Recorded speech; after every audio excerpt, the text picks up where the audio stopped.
Okay, hello everyone. I am really excited about today's guest. Today we have Lisa Messina on the show, and she is going to be talking all about body centered healing. I'm so excited for this topic because this is something that I have personally been getting into a little bit more deeply myself, especially within this last year with my own personal work.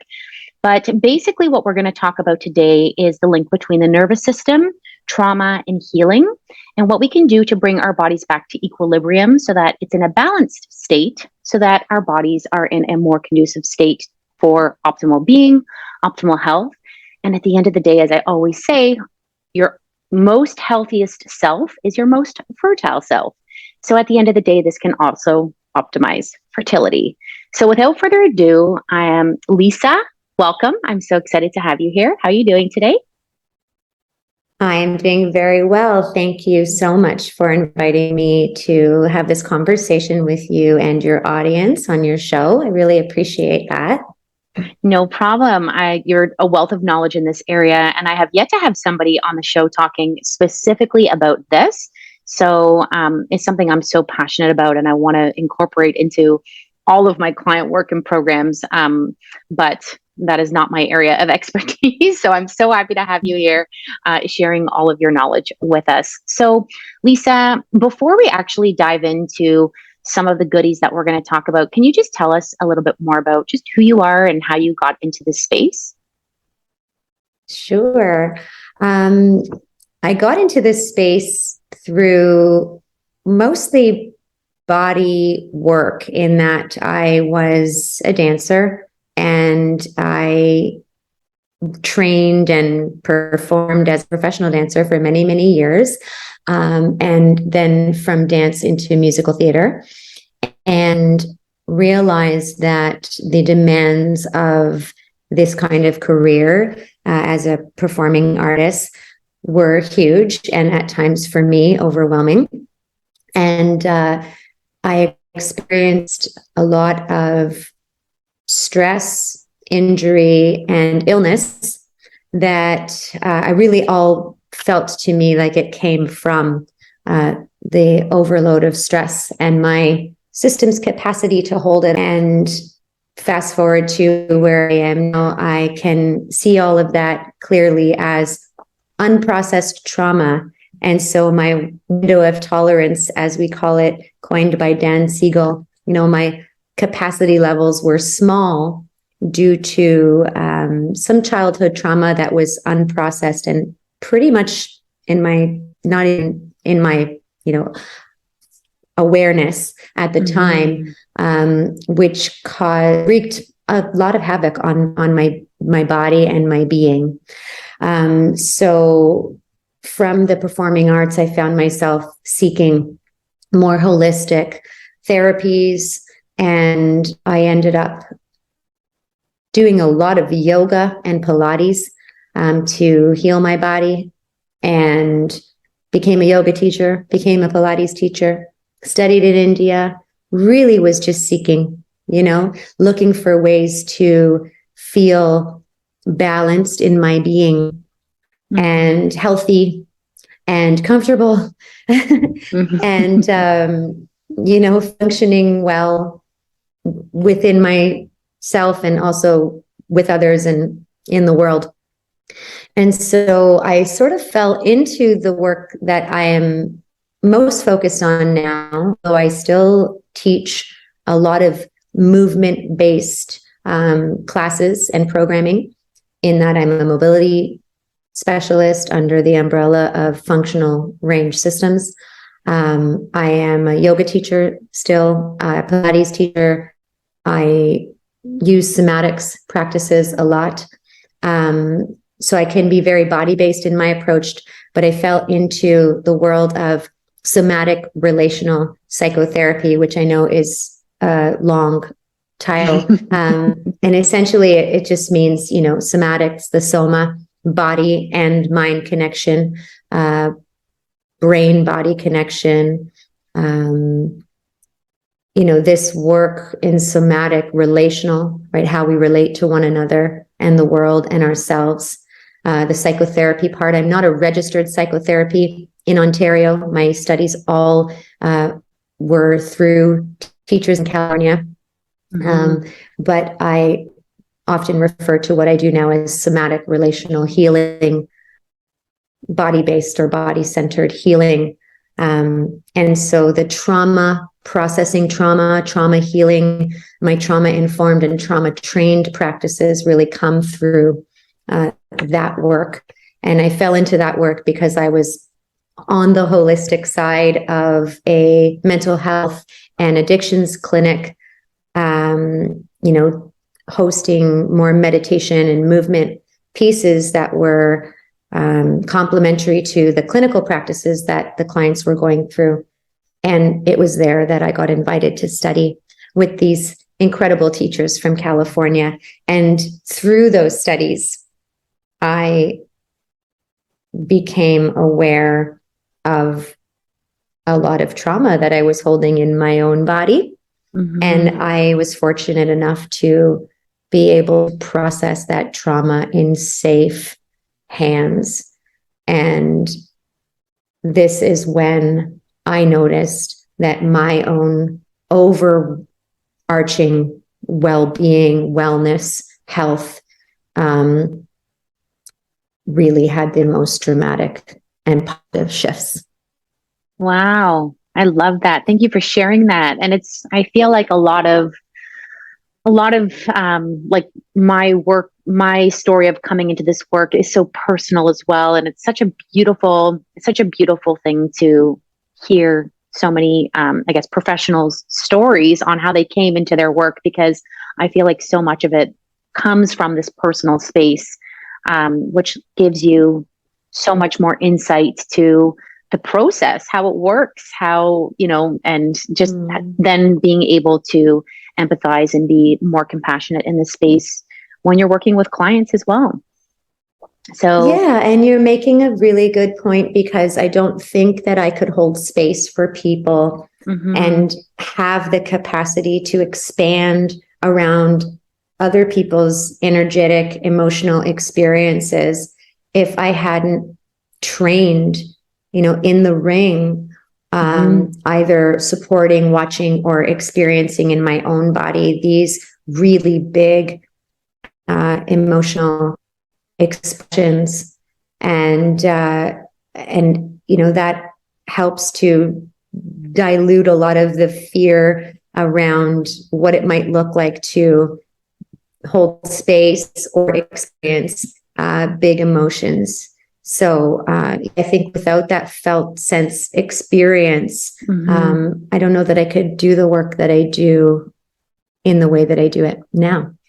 So I think it's really important for facilitators to go through the processes that they're facilitating, because they can know it from the inside out and also relate to the people that they're working with. It might not be every single instance or, that exact story or emotion, but the general process is familiar. Yeah, no, that's absolutely. It's like we turn our traumas or challenges into these beautiful gifts, right? And so here you are now giving back to your community, to my community, just from having this conversation today. So let's get into it then. It's a pleasure. Yes. Let's start with maybe just talking a little bit about the nervous system, because I know we're going to be we'll be using that word throughout our conversations, and maybe just start by sharing how certain experiences in our lives impact the nervous system, and how that might then influence how our bodies kind of respond to our environment on a day-to-day basis.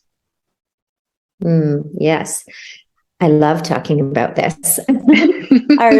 Our life experiences, they shape us, especially our earliest life experiences, especially during the developmental stages of our lives. Our experiences, our relationships, our environment matters.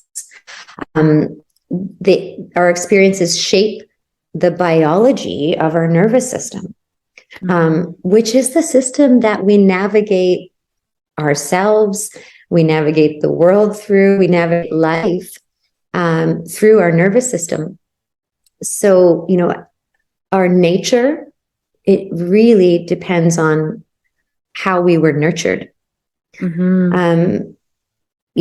Trauma or overwhelming experiences for the system, prolonged stress, unpredicted stress, recurring stress, it has detrimental consequences on our biological stress systems. And that's made up of different interacting systems in our bodies that are inextricably linked. They're innately one, and not only just connected, but one, really. So when we get stuck in survival patterns or survival reactions, we're in unsustainable aspects of our nervous system that, when we're stuck in these parts of our nervous system, we've often talk about the 4 F's, the fight, flight, freeze, or fawn. When we're responding to life from these states, which are necessary and functional, we need to find ways to get ourselves away from danger and find our way back to safety when there's actual threat. The problem is that prolonged stress and enduring stress and recurring stress or unpredictable stress or many overwhelming experiences, also known as trauma, happens or has been experienced in one's life. The making our way back into a more regulated state, a state where the systems are functioning in a more balanced manner, it becomes less and less familiar and less available. So we end up flip-flopping between really high states and really low states because they're unsustainable. We'll shift from one to the other, but neither of them are sustainable in their own right. And so we'll continue to do this flip-flopping from one survival pattern or survival reaction to the other. And we don't have enough of a familiarity or exercise or training to be in the part of our nervous system that, polyvagal theory has coined for us as the social engagement system. And so when we're in the social engagement system, we are able to be with all of the parts of ourselves, the challenging parts, the painful parts, the, joyful parts. We're able to welcome our whole selves and feel welcomed by others and the world. And then we can offer that to others as well, welcome them, their whole beings.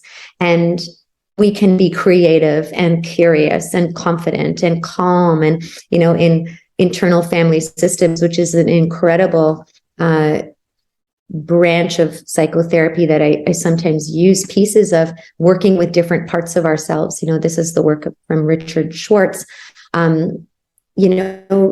He always says it's like all the C words really help us to understand what it's like to be in what he calls self. And but when we're in self, we're in the social engagement system, and then that's Porges's naming. But essentially, it's this place where we're feeling able to be aligned with our authenticity, and we're comfortable in our authenticity, and we're connected to what truly matters to us, and we're aligning with just that. And really, we just feel safe.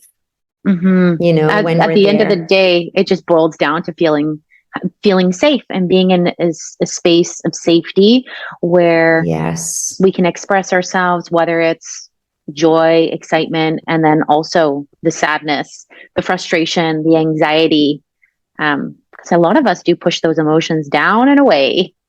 Oh yes, and that very avoidance, it wreaks havoc on the system. It has so many consequences to, and we do it for good reason all the time. Everything we do has a purpose, and but it's really about looking at when we are ready and when we do have the capacity and when we're in the hands of someone that we trust, a caring professional, we can look to functioning from different places that don't have so much of a cost to our entire beings. I always want to say our beings rather than our bodies or our brains or our minds, because it's all connected and it's all affected, right?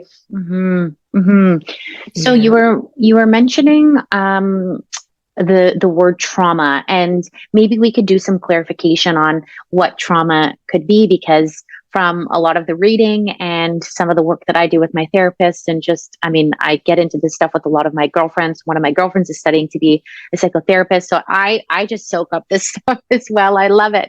But I remember learning in my journey throughout this that there's like big T trauma and little T trauma, where even though these experience can be, I'm doing these air quotes, quote unquote, traumatic, sometimes when you're just a little, a little baby who isn't, or like a toddler who isn't being met the emotional needs of, you just maybe crying and your parent isn't there to assist you in a small capacity, that could be traumatic to the nervous system and to the individual. So I think when we hear the word trauma, sometimes we think of, like a major accident to the body or some sort of major traumatic event. But and trauma, I guess, from my knowledge or what I've learned about some of this, can also experience in so many minute ways. And I like the way you put it, where it's just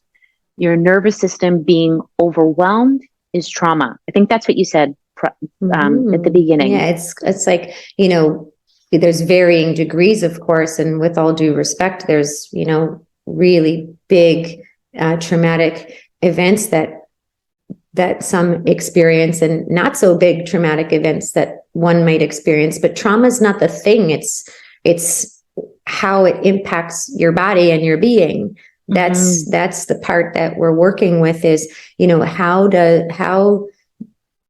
the life experiences or whatever happened to me is still living inside of me. And how is that running my life? How is that influencing my behavior? How is that having an impact on my health, my biology, my relationships, my career? So really it's about that piece. It's how your life experiences have affected you and are still living inside of you, that may not be serving you anymore, And so whereas we can't take away the event, we can sometimes go back if necessary and reframe the event by bringing it into the present and not keeping it locked up in the past. And so there's a lot of parts of us that are locked up in the past, and for good reason, because at certain times we couldn't really process what was happening. And so the best thing we could do is either put away, leave our bodies, dissociate. We could, push back or push people away and fight or run, right? So there's all these responses to these overwhelming experiences. And what happens is we get stuck in those reactive patterns when we may not need them in the way that we needed them in the past.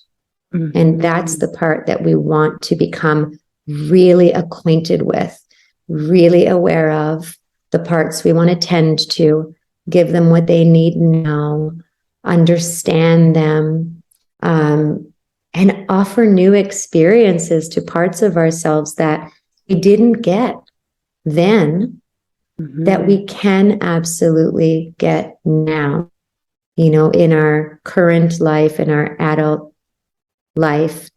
We have a lot more options than we ever did when we were little, and we're a lot less dependent on just the people who were meant to take care of us.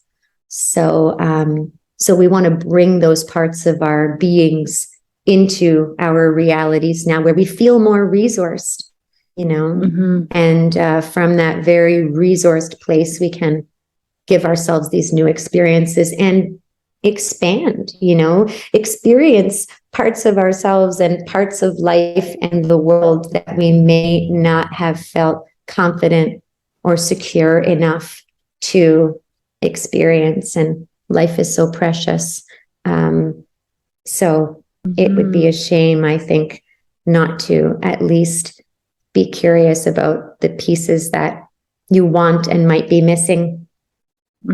So how would you say, for somebody listening, or like how would somebody know that this is even something that exists in our life? I mean, I know we all have trauma, like every single human has trauma. And but I guess, I mean, we're talking to the Ultimate Pregnancy Prep podcast listeners, and a lot of the listeners are either preparing for pregnancy, trying to get pregnant, but a big part of this community is trying to get pregnant and not being able to conceive. So, what other or just general ways in life does some of this show up that people would be like, it's like, you're like always feeling like you're trying to put like a square head into a round hole. Like, why isn't this working for me? Why isn't this happening? I'm curious to know from your perspective. And it's not, it's not so simple, because we're complex beings. So it's not, if you only do your trauma work, you're going to solve this physical issue that you have.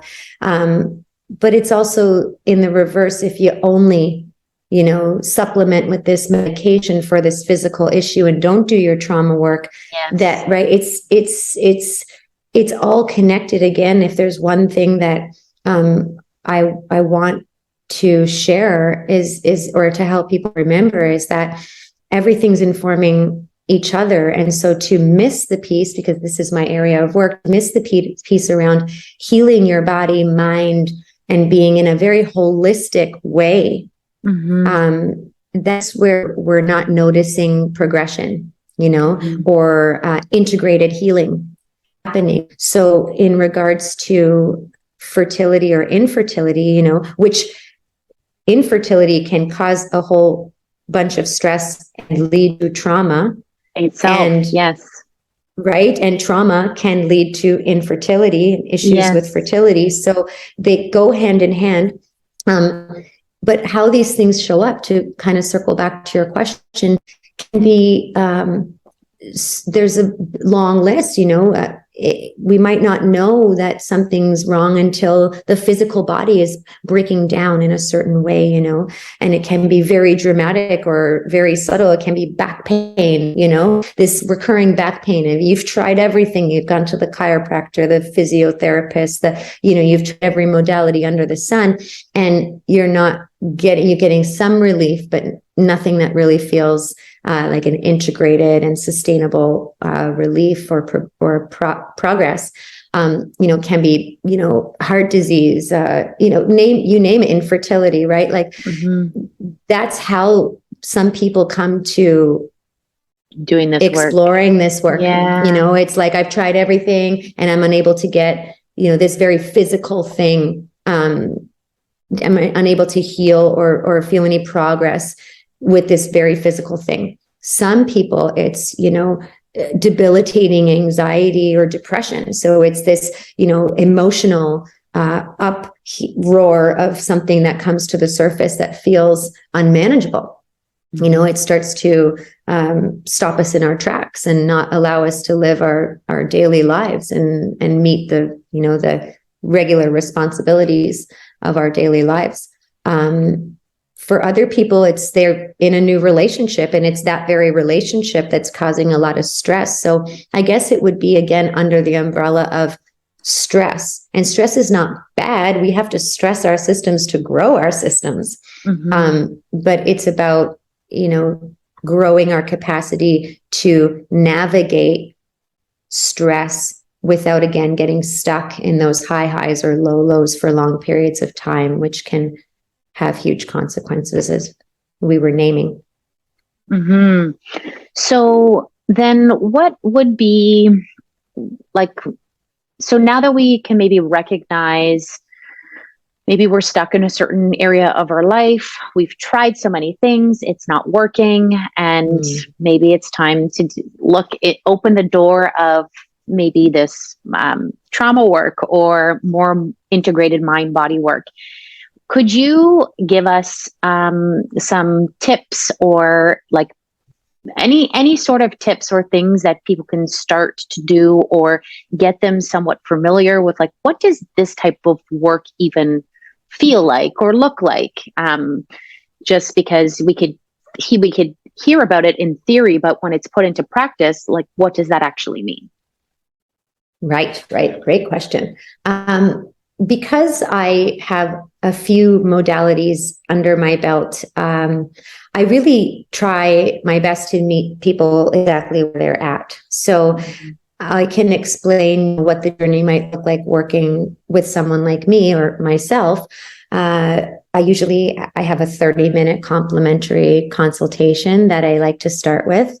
So for anybody that's curious about how this work might bring them into greater self-awareness or bring greater joy into their lives, or whatever it is that they feel like isn't working for them, that they'd like to work better for them, I'm really looking to meet the person where they're at, because what matters to a certain individual doesn't matter much to the other, and vice versa. It's like I'm really looking for, where is the work for this person?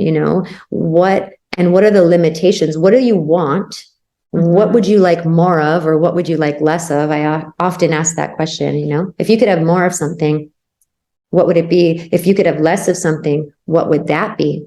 And then I'm looking to, well, what are the known limitations, the obstacles in the way of getting what you want more of, inviting what you want more of into your life? And what are the limitations and obstacles in the way of creating some boundaries or separation from, or distance from, the things that you want less of?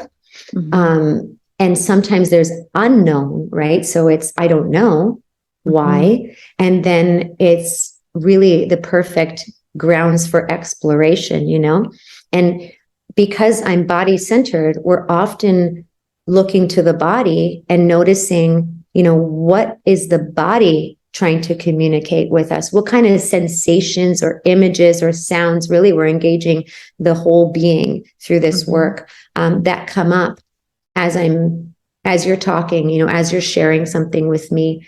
Sometimes we start just with the body, it's like laying down and scanning the body. It doesn't have to be laying down, can be sitting up, scanning the body and just noticing what's present, what's with me right now, and if usually with loving presence, a safe environment, loving presence and curiosity, so much comes to the surface. And it might seem insignificant if, it was in a regular conversation, but when you set it up in a sacred space, and it could be something so small that comes up, like, oh yeah, I'm noticing it's hard for me to stay present because there's this part of me that's worrying about the future, worrying about what's next, We could really start right there, and that's the perfect place to begin. And my teacher would always say, as a teaching tool, is follow the bouncing ball. And I always use that because, okay, all right, well, let's welcome that part, and let's get curious with that part, and let's trust that that part has a purpose, and it wants us to know something, and it probably has a need that likely wasn't met and hasn't been met for a long time. And so we ask questions and we explore and we follow, like I said, just continue to follow whatever arises, and trust that everything that's arising is one more breadcrumb toward the thing that this person or this being is needing to uncover in order for them, needing to uncover, needing to understand, needing to heal, in order for them to get to the places that they're wanting to be and away from the places that are causing them such discomfort. So it looks so different every time. Yeah. I love doing group work, and that's how I learned. I learned through group work. And I feel really fortunate, although I was terrified to do group work.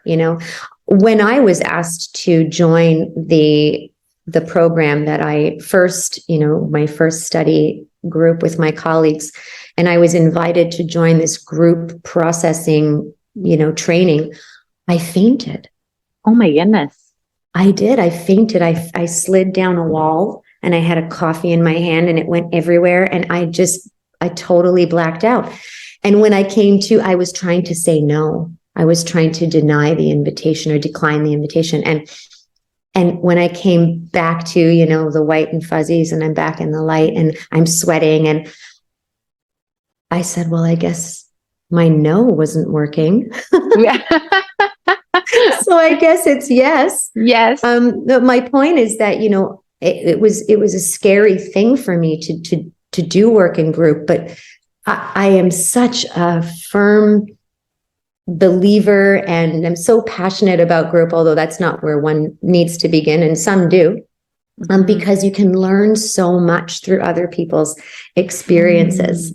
And the nice thing too is to really see how every person's process is so different and unique to them. And that can really accelerate our own individual processes, because we can start to see other people through these lenses that we've been able to see other people process through. And so, I think, processing in group is a really special experience.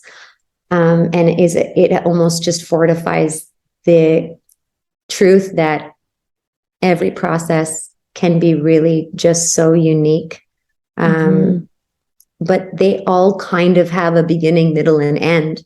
And the beginning, I always invite people to start with whatever is here and present.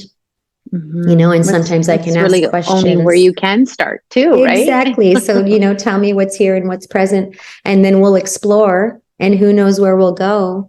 But by the end, you're going to know something about yourself, and you're going to have a relationship with a part of yourself that you may not have had prior to, or that may get strengthened within the session.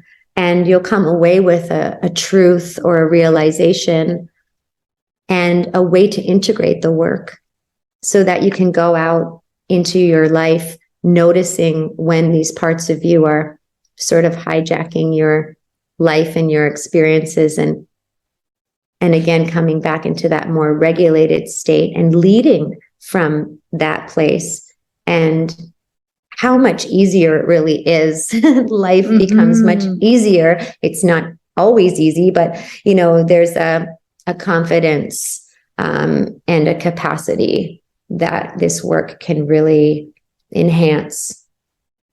I love that. Thank you for sharing. I know I've got a session to be booked with you, and I'm so excited to do some of my own process work with you. I've done work with therapists, and I love getting into this stuff. I know I've got a lot of work to do and work through still. So I'm so looking forward to moving through some of that with you. And as you were even talking about, like, when you were giving the example of, like, let's just start where we are, because sometimes, I'm just, my brain is going a million miles a minute as you're even sharing all of this. Cause I'm like, how can I apply this to me? What am I thinking about that is like a breadcrumb for me to, dive in and do deeper. But one of my biggest struggles, and I don't mind sharing all this, because with sharing comes, like you said, so much healing, and people can be like, oh, that's me too.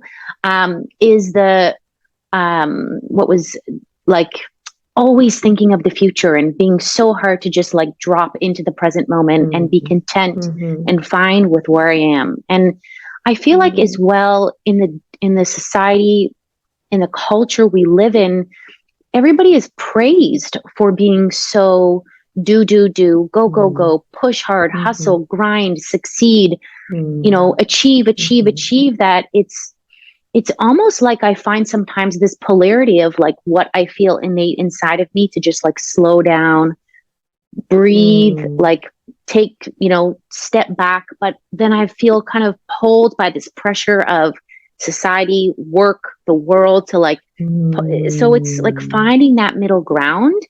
And I guess like you said, why, coming back, your motivation.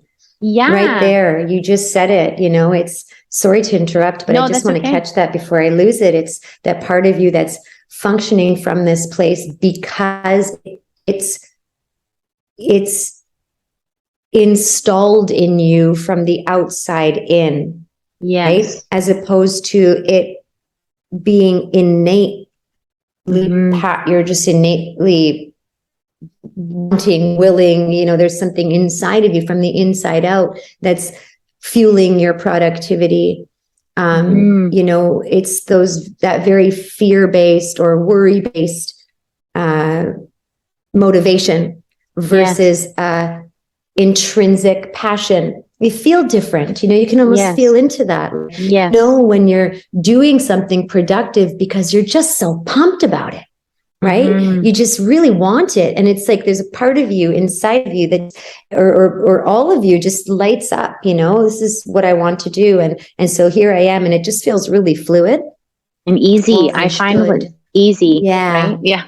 Yeah. Or this should, you should do this and you should do that. And of course there's things in life that we have to do that we don't want to do, but it's about balance and looking at how much, people use the pie image, how much of my life is being spent on the shoulds and how much of my life is being spent doing the things that I feel desire in my being to do, innate desire, authentic desire. So, how much of this am I doing for or leading from a part of myself that might not even be real to me? It's why when people do goal work, I always say, you're leading me to this place of thinking, like when people do goal work or vision boards, I often get curious about which part of you is creating the vision board,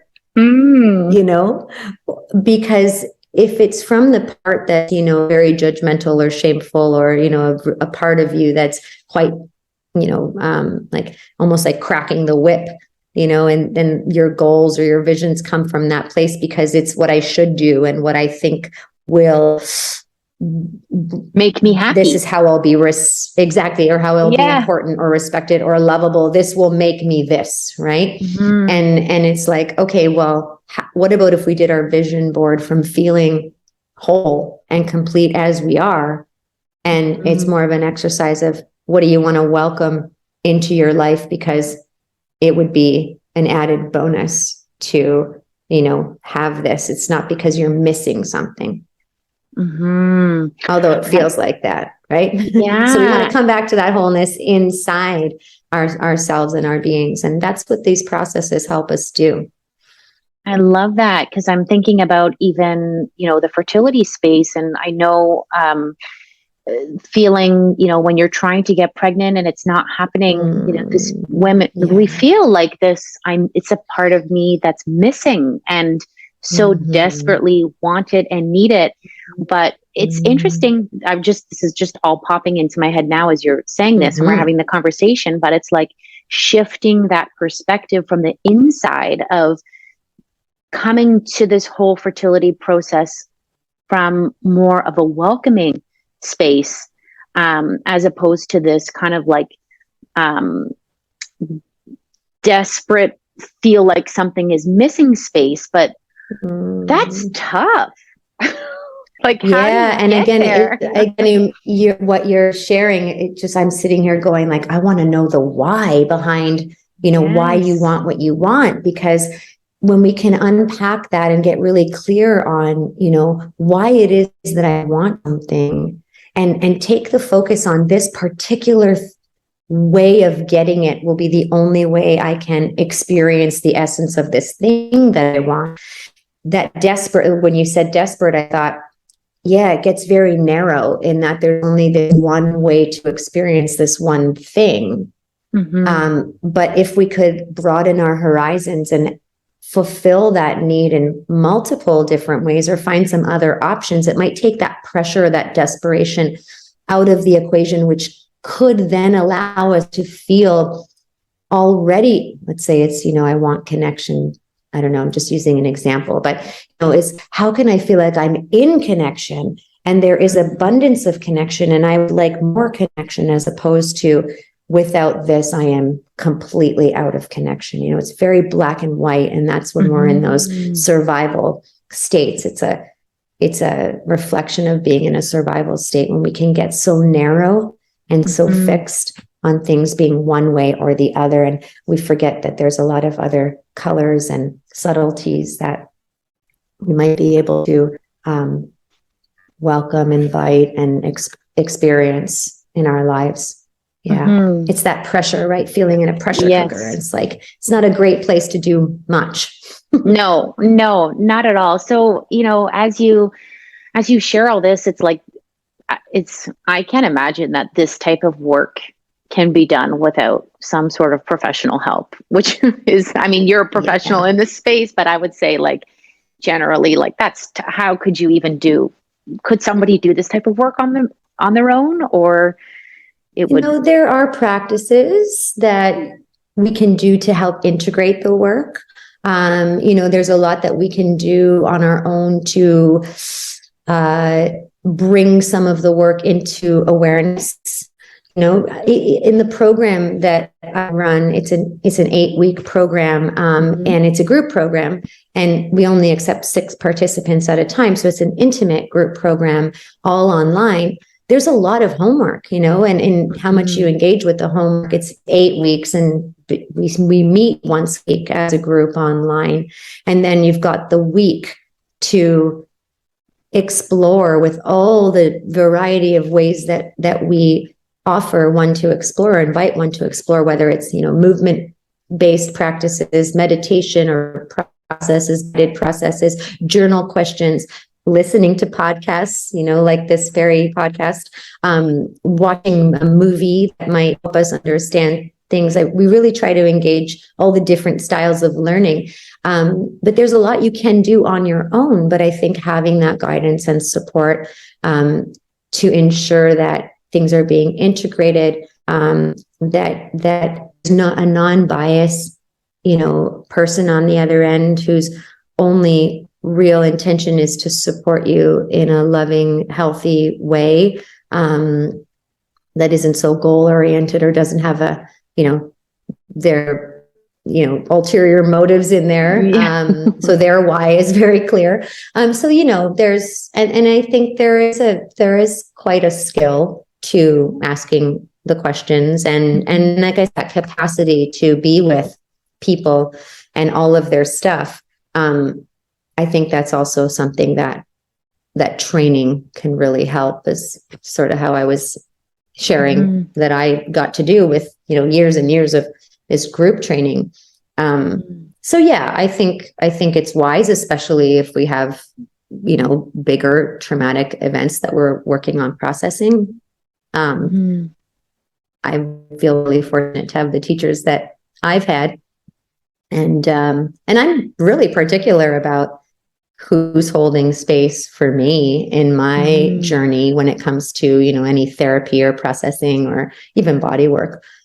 So I think the most important thing is that you feel safe with the person on the other side, and that your system is able to open up with the person on the other side, and that you trust them. And so having those credentials and training could really be a big piece of that trust, right? A big additive to why you trust somebody, as opposed to just somebody who hasn't had much experience.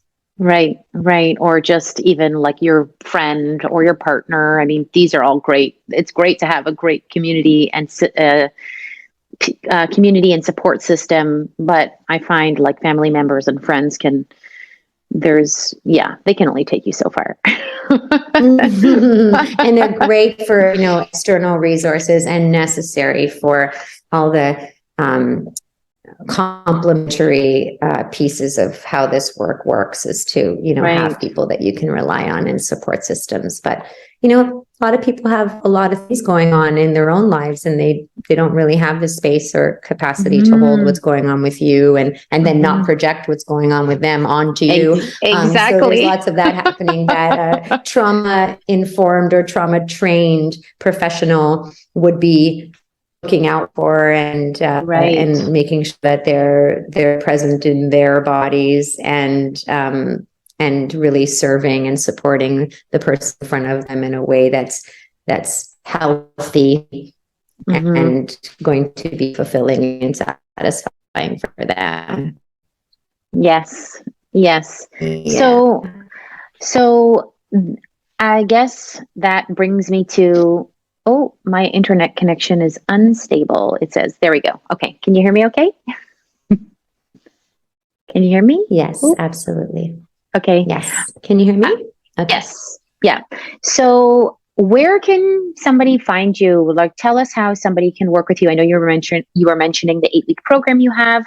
And when does that, I know you have a program coming up in February, and if somebody wanted to work with you, we'll put all the links in the show notes. Can you tell us just more about that, I guess the details of the program that's coming up? Absolutely. I would love to. So the program is called The Process. Our website name is The Messina Movement. My last name's Messina. So The Messina Movement. On Instagram, we are at Messina Movement. You will see in our menu bar across the top of the website different offerings or products that we have, one being this 8-week program called The Process. So you can find all of the information to the program, what's included in the program, what to expect there. The next round of the process, we just completed one round a couple of weeks ago, and I'm still sort of glowing and digesting the process with those participants as we speak, because it's a profound and just really fulfilling program for me hosting, and our feedback forms also reflect that from the participants. But we start the next one February 8th, and we usually meet on Wednesday evenings online for 2 hours every Wednesday. And like I said, there's homework through the week that's all there. We have a big portal for everybody to go into and access all of the information. In the program, everybody gets a turn to have an exploration or a process, and we learn how to hold space and safe container for all of that to happen. Of course, I'm guiding the process and with the support and of the other participants. So that's the 8-week program. It starts February 8th, and we do at least two every year. So we only accept 6 participants. There's limited spaces available, but sometimes there is room at the last minute for a participant to join, just depending. We also have an on-demand studio. So we have a studio library online of hundreds of practices, from mobility, yoga, bar, restorative meditation, explorations, strength training. I'm probably missing some, but lots of really important and I think unique body-based practices. And we also have private sessions, which can be done online or in person. And again, that can be very body-centered, movement-based, or emotional processing, or both. I also host retreats. We have a retreat coming up in Prince Edward County. That's where I live. At the end of March 30th until April 2nd. So it's a 3-night retreat here at a beautiful waterfront resort. And there'll be amazing practices woven into a sort of nice little vacation time, and also self-reflection and good body-based work that I'll offer through that. And I often host retreats either internationally or locally, once or twice every year, to bring people together for longer periods of time in safe community. That is so beautiful, Lisa. Well, maybe one day I'll make it to a retreat, but I'm going to start with my one-on-one session with you. I'm really looking forward to that. Yes, likewise. So I'll make sure to have all those links in the show notes below. And thank you so much for your time, Lisa. This has been a fun conversation. I always, I've picked up so many things, and I feel like I'm going to go journal after this. I press end on this podcast recording just because I feel like stuff has even just come up for me based on just having these conversations and bringing some of these ideas and themes to the forefront. Because I think a lot of this stuff is buried, and it's not made aware of, or we're not in a space that gives people permission to explore these types of things. So I hope that those listening maybe has taken something like that away from this podcast as well. And thank you so much, Lisa, again, for your time and for educating us, for sharing with us. We'll probably have you back at some point, maybe next year on the episode, when we have some new fun things to talk about. Amazing. Well, really, it's my honor and my pleasure. And thank you so much for having me here. And thank you to your listeners for being interested to hear my perspective and about the work that we're doing. Thank you. Thank you, Nora.